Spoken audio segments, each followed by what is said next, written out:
Está con nosotros el secretario general de la... ¿Es la bancaria o los bancarios? ¿Cómo se dice el gremio? Sergio Palazzo. Asociación Bancaria. Asociación Bancaria. Es más, nosotros quiero cambiarle el nombre, lo voy a proponer en un congreso porque se llama Asociación Bancaria, Sociedad de Empleados de Banco, es un nombre histórico que tiene desde hace 94 años y yo quiero que sea el sindicato La Bancaria. Directamente, la bancaria. Pues es que, bueno, yo tuve mi padre, yo creo que alguna vez te lo conté, ¿no? Sí. Mi padre fue 35 años bancario y mi hermana 20 y pico. Mi viejo llegó a ser subtesorero del Banco de Santa Fe, así que bueno, vengo de una familia bancaria.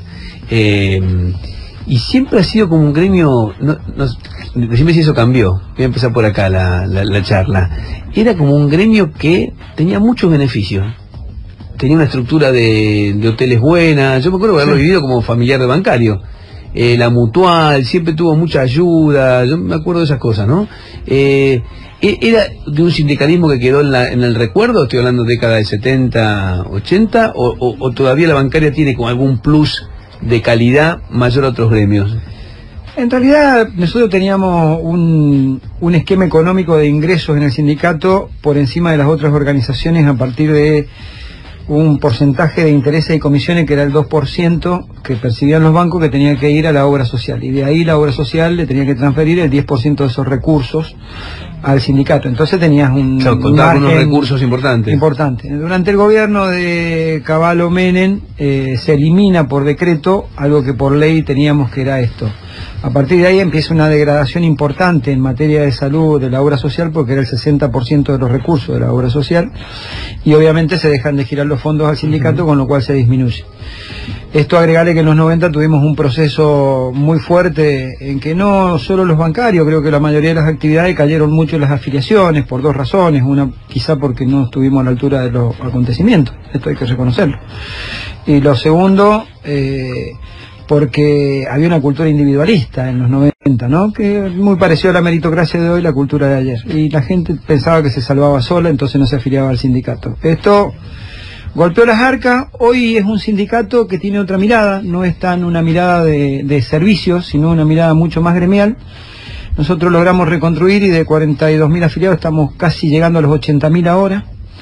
Y con una visión estrictamente gremial, y en el marco de lo posible también otorgamos beneficios sociales. Seguimos teniendo hotelería propia del sindicato, nuestra obra social muy diezmada, pero saliendo de un proceso concursal después de mucho tiempo y de distintas intervenciones, y dando beneficios también, pero lo central para nosotros es otra cosa, y más en estos tiempos políticos. Lo central es lo gremial y lo político. Claro. Sos una rara avis dentro de los secretarios generales de la CGT, un radical secretario general. ¿Sos el único radical conduciendo un gremio en Argentina? Yo siempre me río porque las categorizaciones tuyas después pegan. Esa de rara avis un día fue perro verde. Sí, perro verde, rara avis. Es que sí, es que es raro un radical en un mundo de sindical donde la mayoría de los gremios está manejado por peronistas. Sí, hay otros compañeros, no quizá la envergadura de una organización poderosa como la bancaria, pero hay otros secretarios generales. Y fíjate que debería ser a la inversa, porque el radicalismo no ha sabido explotar, que también tiene una rica historia en materia de derechos sociales y de avance de los trabajadores. Salario mínimo vital y móvil es de Arturo Illia, por ejemplo. Tenés procesos, el 14 bis de la Constitución, que son los derechos sociales, viene de la Constituyente del 57, que si bien tiene el pecado original que el peronismo estaba proscripto, después en la reforma del 94 que acuerda Alfonsín, con el peronismo adentro se ratifica, y entre otros detalles no menores tiene la participación en las ganancias que deberían tener los trabajadores. La jornada de 8 horas, antes que fuera ley nacional, se impulsa por el gobernador Carlos Washington Lencina en Mendoza, y es primero en Mendoza y después con el gobernador Cantón en San Juan. Es decir, que el radicalismo tiene una historia que no ha sabido explotarla en ese sentido, y hay que reconocerle que el peronismo incorpora un bagaje de derechos sociales y sindicales muy importante con la llegada de Perón al gobierno, y sí tuvo un derrotero mucho más amplio en materia de militancia que nosotros los radicales. ¿Militaste políticamente? Contame un poco de tu historia, no sé si... Después voy al paro, voy a cerrar con el paro, pero me interesa también hablar con Sergio de estas cosas. ¿Cómo viene tu historia de militante político y después militante sindical? ¿Cómo es el proceso? Bueno, como muchos jóvenes de aquella época, me incorporo a la política 17, 18 años con la irrupción de Alfonsín en el 83, ¿no? y militando en la Juventud Radical, milité en las villas de mi barrio. ¿De dónde sos, Sergio? Guaymallén, Mendoza. Milité en la Juventud Radical, fui autoridad a nivel provincial de la Unión Cívica Radical, fui secretario en el Comité Provincia, ocupé una de las secretarías, y renuncio al cargo en el momento en que el gobierno de la Alianza decide convocarlo a Caballo. Yo en ese entonces era miembro del Comité Provincia de la Unión Cívica Radical y renuncié precisamente porque había combatido contra eso desde el inicio que me había metido en política, y mi partido terminaba trayendo como ministro de Economía a quien uno había combatido sus políticas. Después me alejé de la política, no de la afiliación. ¿No tenías militancia todavía gremial? Sí, siempre la tuve. Ah, siempre tuviste. Sí, en paralelo hacías lo gremial y lo político. Exactamente, es más, el cargo que ocupaba venía por el sector sindical. Nosotros tuvimos la oportunidad de hablar con ese gran hombre de la democracia que fue Raúl Alfonsín, y proponerle a un grupo de trabajadores la reforma de la Carta Orgánica del partido para la incorporación de la OTR, que es la Organización de Trabajadores Radicales, para que tuviera un espacio en cada comité provincia. Se modificaron en algunas provincias las cartas orgánicas, y yo el cargo que ocupaba era secretario de gremiales en el comité. ¿Y cómo llegas a la conducción de la bancaria? En principio hice todo el curso, ¿no? Todo el derrotero. Nosotros como radicales jóvenes en aquel entonces decíamos, para llegar a un sindicato hay que hacer más que para un presidente de la nación. Sí, y todo claro. Y yo hice todo, fui delegado de base, fui miembro de la Comisión Gremial Interna, secretario general de mi banco, de ahí pasé a ser secretario general de la seccional Mendoza, después fui miembro del Consejo Directivo, y termino en el Secretariado Nacional como secretario de Acción Social y Deportes. 4 años nada más estuve ahí. En aquel entonces se arma una lista de unidad, Sanola me pide que sea el secretario adjunto, voy, y a los 20 días de que asumimos, Sanola es detenido, o sea que con 4 años de experiencia en el sindicato a nivel nacional me tuve que hacer cargo de la asociación bancaria. Y ahí después, bueno, fuiste a elecciones y fuiste... Sí, tengo 2 procesos electorales. El primero, y habida cuenta de todos los procesos judiciales que ustedes conocen y que han sido vastamente conocidos por los que pasó bancaria, me tocaba encabezar la lista del oficialismo, y yo creí que lo más oportuno era que se levantaran todas las restricciones del estatuto, porque la única forma de saldar la legitimación de la conducción era con un proceso electoral. Hubieron 3 listas, y en esa elección creo que sacamos el 80% de los votos, más o menos, con 3 listas bien competitivas, eran al principio, por lo menos bien constituidas.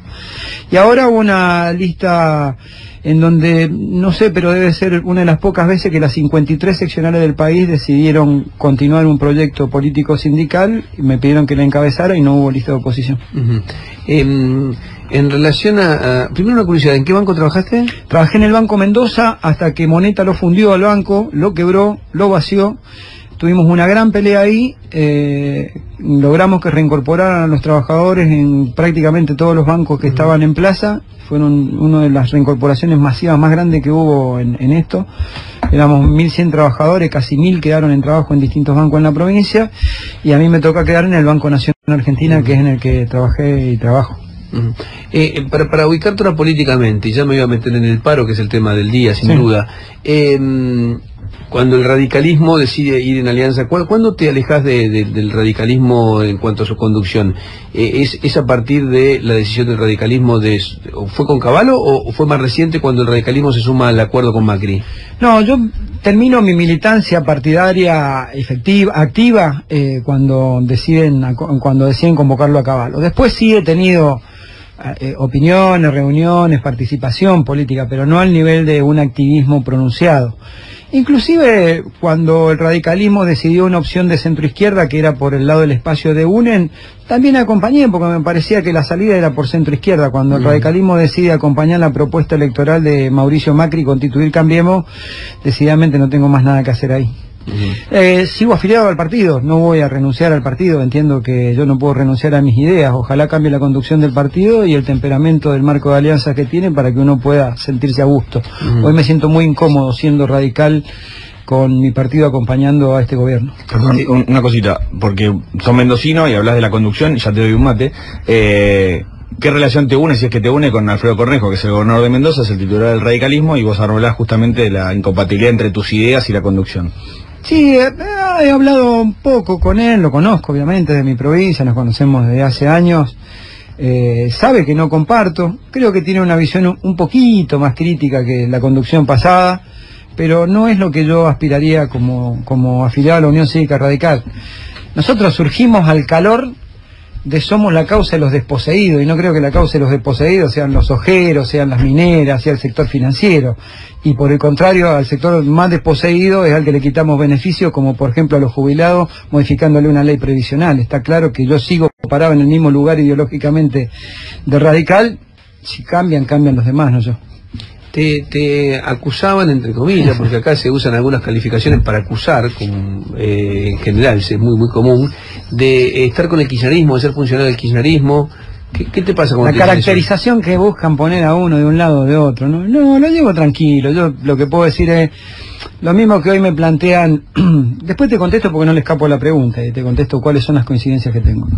Pero los mismos que hoy me plantean esto son los mismos que antes me aplaudían porque decían que era un radical covista, porque enfrentaba al gobierno kirchnerista. Entonces yo veía los medios, el radical covista, Sergio Palazzo, para indiponerme con el gobierno. Ahora soy el radical kirchnerista para indiponerme con el gobierno. Primero, creo que el radicalismo supera dos consonantes, la C y la K. En todo caso son más de 100 años de historia que superan, ¿no? Pues si no yo le diría radical M a los que están con Macri.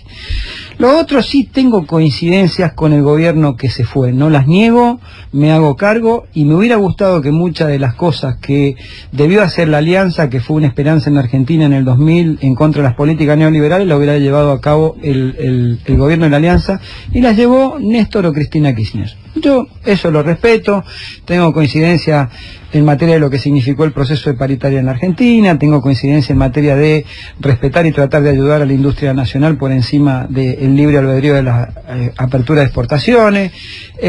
Tengo muchas coincidencias en ese sentido. También tengo mis diferencias y por eso le paré al gobierno anterior, nada más que la diferencia, cuando yo lo explico, es que el gobierno anterior paraba porque discutía la distribución del ingreso. A este gobierno tengo que pararle para que no me siga sacando cosas, ¿no?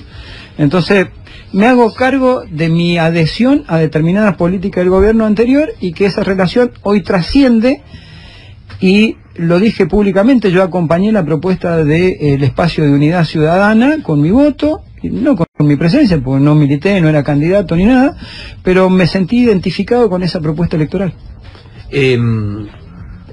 Pensaba esto, ¿no? El sindicalismo vivió un momento muy particular, lo decíamos recién, no veíamos las imágenes de la conducción de la CGT. En este caso hay un paro que también responde a un reclamo de mucha gente que la está pasando mal, y por el otro lado uno ve sindicalistas que hace 30, 40 años que están en sus cargos, otros sindicalistas que han ido presos por corrupción en el último tiempo. ¿Cómo te sentís en ese colectivo? Porque es un colectivo donde integrás con mucha gente que tiene estas características. Sí, a veces la caracterización que se hace del sindicalismo pasa por sus puntos negros u oscuros. Y en realidad hay cientos de miles de militantes sindicales que honran la actividad y muchas veces no se ve. A veces es más noticia alguien que va preso, alguien que hizo las cosas mal, o alguien que hace 30, 40 años que está en su cargo. Hay muchos dirigentes sindicales honestos, transparentes, fieles a sus convicciones, a sus principios, a defender los intereses profesionales de los trabajadores. Yo prefiero recostarme ahí, no en los otros. No veo que haya el mismo temperamento cuando se habla, por ejemplo, del sector empresario. A los sindicalistas, por ejemplo, nos interviene el sindicato, como hace poco intervinieron uno, creo, por no cumplir el cupo de la mujer. Agarrá el directorio del coloquio de ideas, el coloquio más empresario más importante de la Argentina. Creo que hay una sola mujer y está de vocal suplente. Sin embargo, nadie habla. Cuando se habla de transformar los estatutos de los sindicatos para que no haya reelecciones indefinidas, para que no haya... Tengo una opinión respecto a las reelecciones indefinidas, a mí no me gustan, y particularmente mi tiempo en la bancaria no va a ser hasta el día que me muera, seguramente va a ser mucho antes. Pero también digo, si vos vas a hacer una ley en contra de alguien, es una mala ley. Si vos decís, mira, a partir de ahora vamos a prohibir las reelecciones indefinidas en las organizaciones empresarias, en los clubes de fútbol, en esto, en lo otro, vos decís, bueno, una ley, no habrá que discutirla. Pero ¿quién va a sancionar una ley que limite esas cosas? Quienes tienen reelección indefinida, que son los legisladores. Reelección indefinida, que son los legisladores, por ejemplo.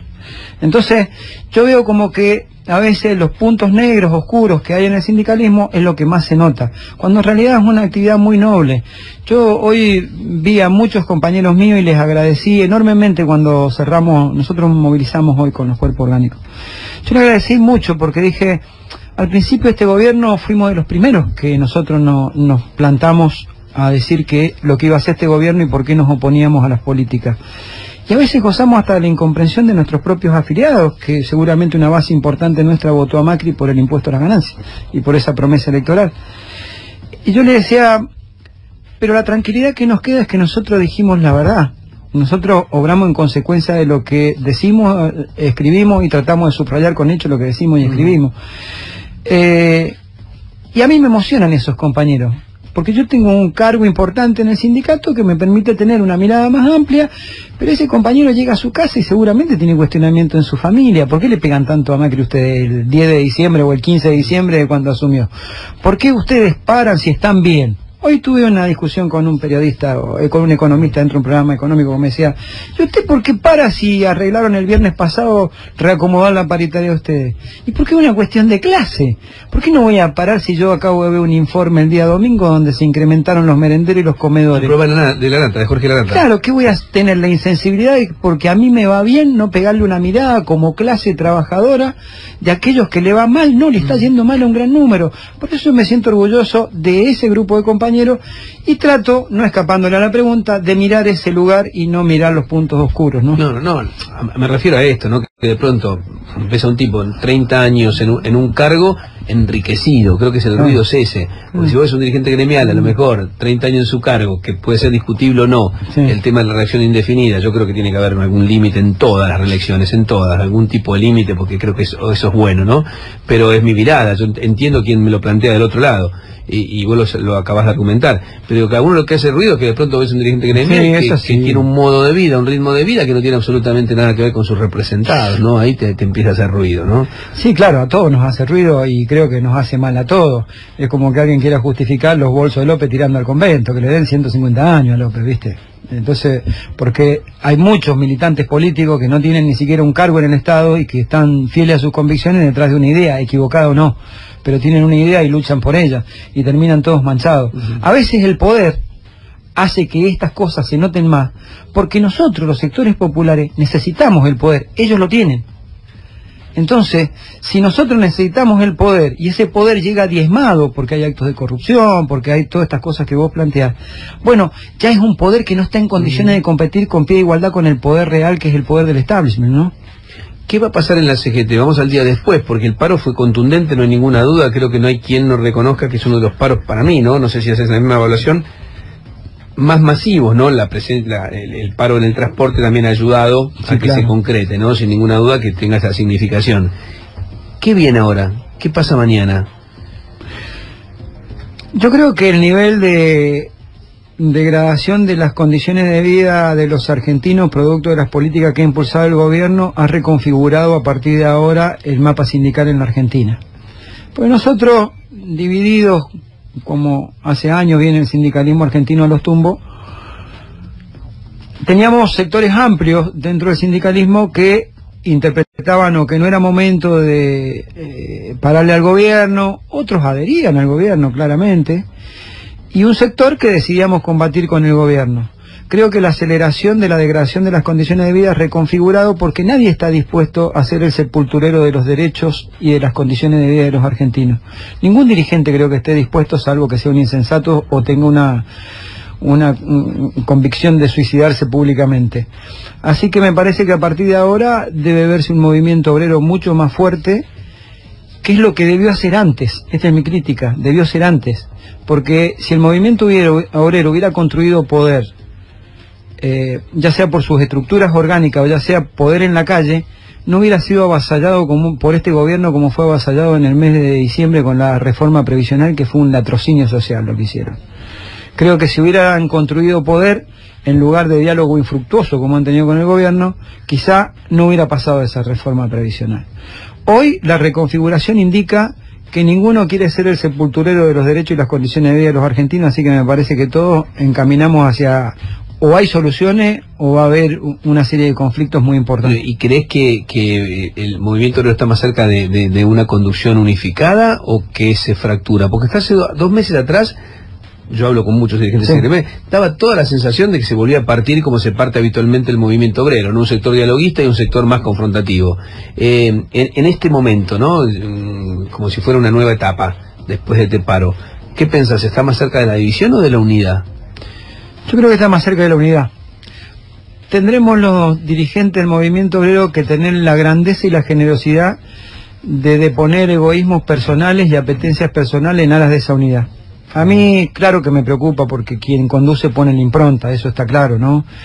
Y quien conduce tiene que tener historia en consecuencia de lo que va a hacer como programa el movimiento obrero. Pero a mí me preocupa que el movimiento obrero tenga un programa y que tenga la vocación y la decisión política de confrontar con un modelo político, económico y social que afecta a las clases menos pudientes de la Argentina. Si están esos dos preceptos, después discutamos quién es, no discutamos primero quién es y después qué vamos a hacer.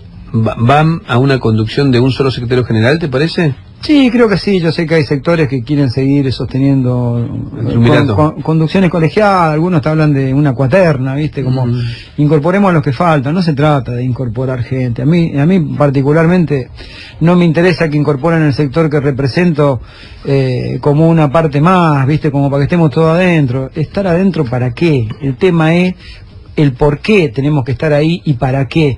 No me interesa el cargo por el cargo mismo. Mucho se habló el fin de semana de lo que está pasando en Moscú, de los problemas internos de la selección en función de una pelea o supuesta pelea, dependiendo de con quién hablas, entre la conducción de la AFA, Tapia y Angelici. Como que el gobierno está metiendo cuña.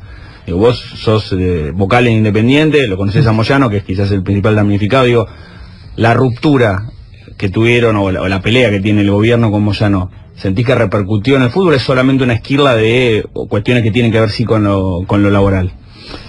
A mí me parece que el gobierno trata de meter mano en todo lo que puede y sin duda, bueno, ahí lo escuchaba recién antes de entrar a Reinaldo hablar del poder que tiene el fútbol dentro de lo que son las sociedades y particularmente sociedades exitistas como la nuestra, donde si triunfás sos Gardel y si perdés sos un fracaso. Entonces me parece que el gobierno, tomando nota de esa importancia del fútbol en la Argentina, no ha dejado librado al azar oportunamente la presidencia de la AFA. Hoy se encuentra en una situación en donde al equipo le va mal y si le va mal pareciera ser que al gobierno le va mal y eso no debería ser así en ningún país serio. Lamentablemente acá es así, ¿viste? El humor social se modifica de acuerdo a un partido de fútbol a veces. Igual creo que el gobierno debería preocuparse por otras cosas, ¿no?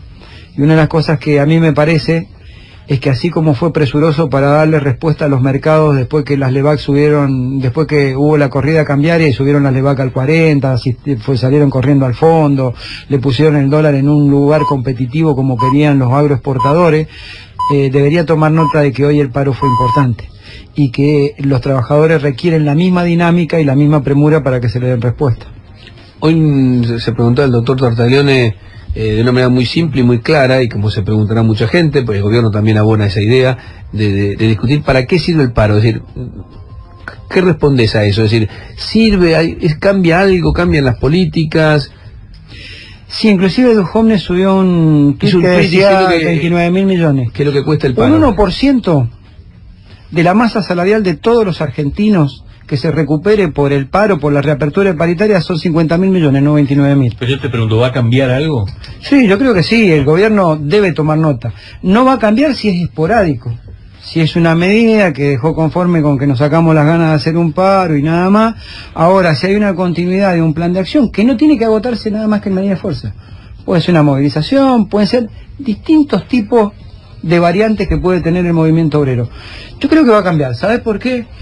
Porque veo una amplia gama de sectores sociales de la Argentina e incluso algunos votantes de Macri manifestar un profundo descontento hacia las políticas de este gobierno.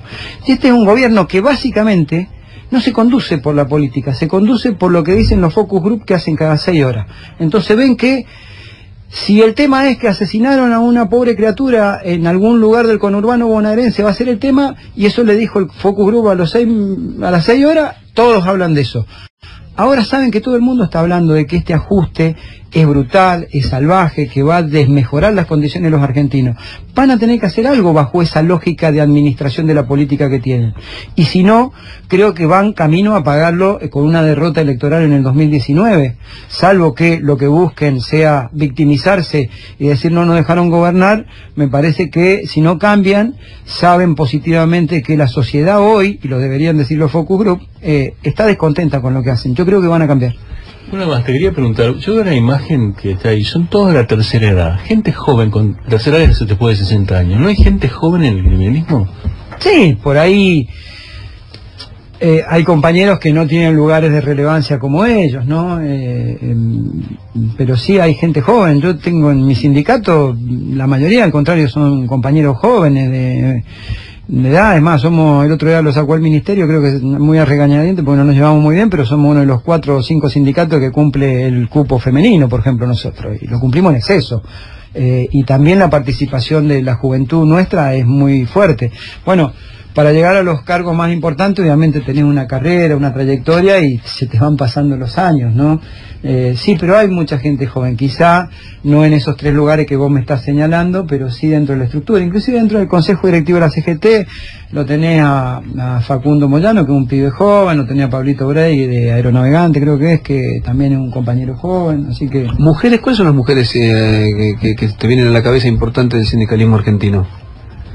Mirá, hubo una compañera que para mucho pasó, no sé si desapercibida, pero a mí me pareció un cuadro político interesante y comparto con ella en la internacional en la que estaba bancaria, porque ellos están por sanidad, pero Susana Rueda me parecía una compañera que era un cuadro político importante. ¿En bancarios? En bancario peleamos mucho con las compañeras. La primer seccional del país de la República Argentina, que es Buenos Aires, conducida por una compañera mujer, Alejandra Stubb. Que no está en tu línea. Sí, sí. Ah, mira. Y la tercera seccional del país, que es Rosario, acaba de asumir una compañera también que es del el Banco Municipal de Rosario. O sea que la primera y la tercera seccional son compañeras mujeres.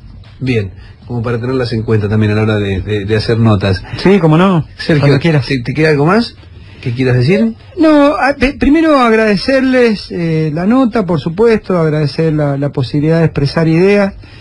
Y sí me gustaría decir que acá no nos engañen con las grietas, ¿no?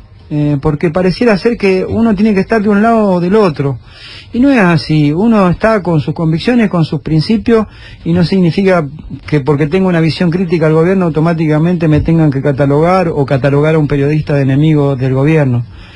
Lamentablemente este país lo están llevando que la única grieta va a ser entre los que tengan un plato de comida en una mesa y quien no.